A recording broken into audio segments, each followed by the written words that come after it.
أعوذ بالله من الشيطان الرجيم. بسم الله الرحمن الرحيم. ما كان لبشر أن يؤتيه الله الكتاب والحكم والنبوة ثم يقول للناس كونوا عبادا لي من دون الله ولكن كونوا ربانيين بما كنتم تعلمون الكتاب وبما كنتم تدرسون.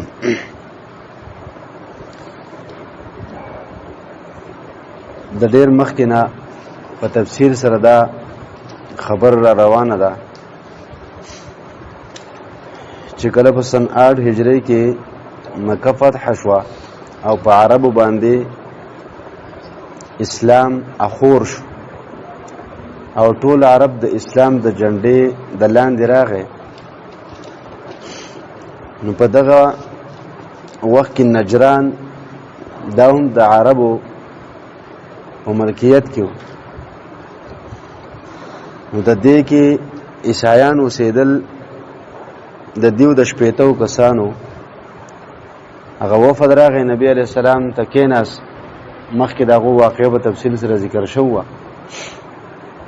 چونکې هغوی خو صرف د دیو د حکومت د تسلیمولو دپاره راغلي وو، خو چونکې پړه لیکه خلک وو نو مذهبي گفتگو پکې هم په منځ کې وشو. په هغې کې یوه خبره دیو دا وکړه چې عیسی علیه السلام زمونږ مشرانو ته ویلي چې تاسو ما خپل رب وګڼئ، نو په دې وجه باندې مونږ د هغه بندګان یو، هغه مونږ خپل رب ګڼو.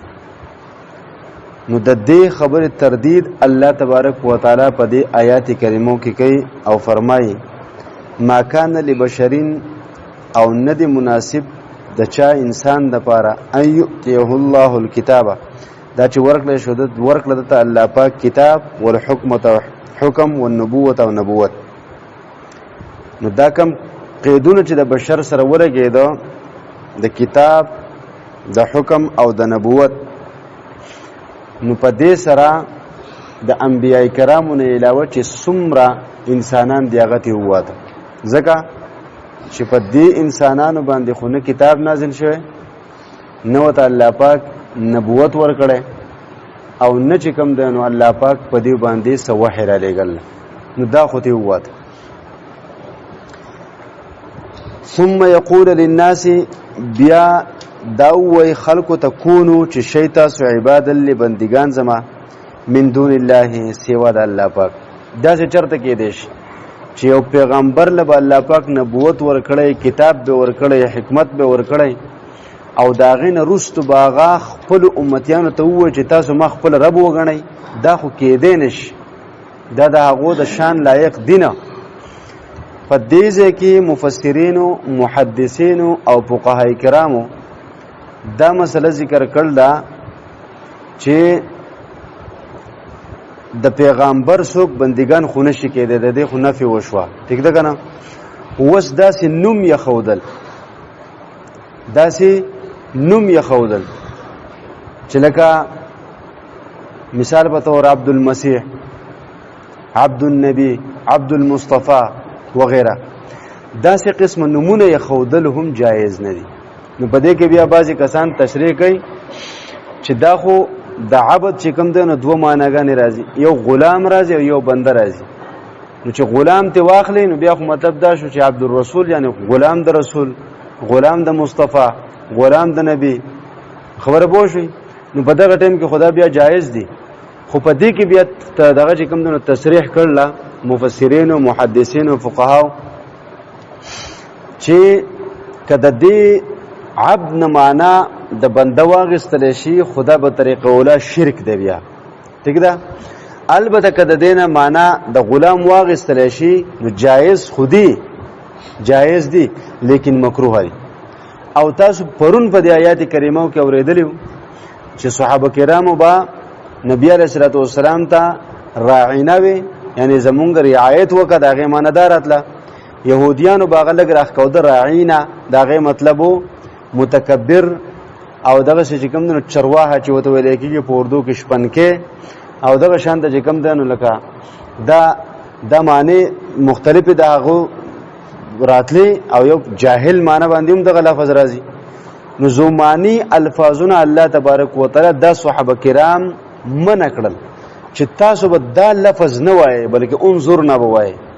نو اوس داسې قسم لفظ استعمالول پکار نه دی چې دا غي دوه معناګان راځي چې کوک ذهن والا چې کوم دنو دا غونه سو اخلي هغه الټه مطلب وایي. لکه صحابه کرام خو نیت برابرو او هغه چې کوم د ادب او د احترام په دغه باندې بوي، خو لیکن چونکې د يهوديانو طبيعت کوګو نو هغه په معنا د ساغستا د متکبر او د جاهل او د شپنکی اغستا. نو دا داسې قسم الفاظونه چې کوم دنو الله تبارک وتعالى د صحابه کرام منع کړل چې داسې قسم الفاظ با تاسو نه وایي. نو دا چې کوم دنو بیا صحابه مفسرینو په دې کې وګت بحث کړی دی خو دغه پکې پوره ده. نو اوس مثال به تور باندې داسې قسم نمونه یې خودل هغه جایز نشو. هغه دنیا د پیغمبرانو نمونه لري، د صحابه کرامو نمونه لري، هغه سره داسې صحیح نوم کړي چې کوم دنو داغه معنی برابرې. ګوره یو کس راغی سرفراز خان صفدر صاحب لیکلی چې د دیهاتونو یو کس راغی خو برابر دغه والا او سپه وسور سره رسول الله صلی الله علیه وسلم ته تاسو وکړو چې تاسو نوم دی، نو هغه چې ظالم اڅړې ته تاسو نوم دی، نو وی ظالم وې د سپری سنوم دی، نو وی راشد. و د ظالم معنی خور سره درې راشد معنی پیژ معنی چې کوم دغه هدایت یافته دی. نبی رسول الله فرمایل چې ستاسو سپینوم هدایت یافته دی او ستانوم ظالم د دې څه بنئ بلکې ستانوم براشد او سر د سپینوم بظالمی. ٹھیک شو کنه؟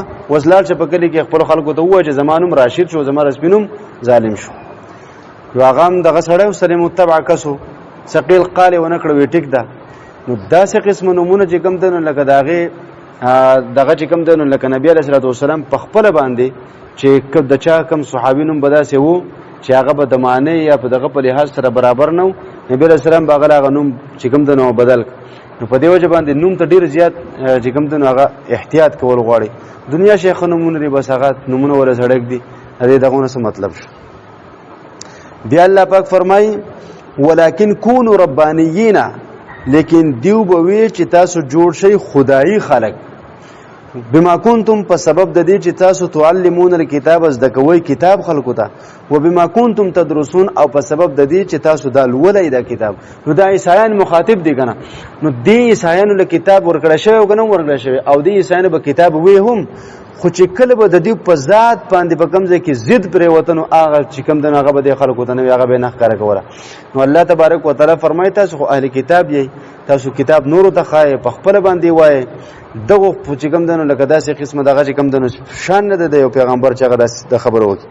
ولا یامرکم او نه حکم کوي تاسو ته څوک دا پیغمبران نه حکم کوي تاسو ته ان تتخذوا الملائکه دا چې تاسو جوړ کړئ فرشتي والنبیین او د پیغمبران اربابن خدایان.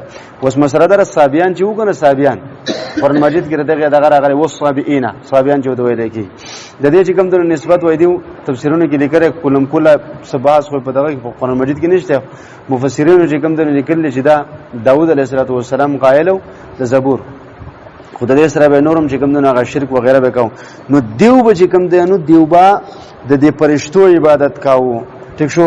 یا چې کوم دنو لکه ولله البنات او د الله پاک د پاره به لونه چې کوم دنو لکه دغه مشرکین د خلکو به چې کوم دنو هغه وې د پرشي د الله پاک لونه لري.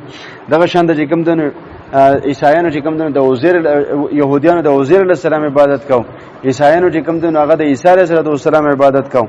نو الله تبارک وتعالى فرمایي چې داسې خو پیغمبر نشي کولای چې هغه ته نبوت او کتاب او حکمت ورکړل شوی او هغه به تاسو ته وایي چې تاسو پرشتي او پیغمبران چې کوم دنو هغه خپل خدایان جوړ کړي. داسې خو هغه نشي ویلای.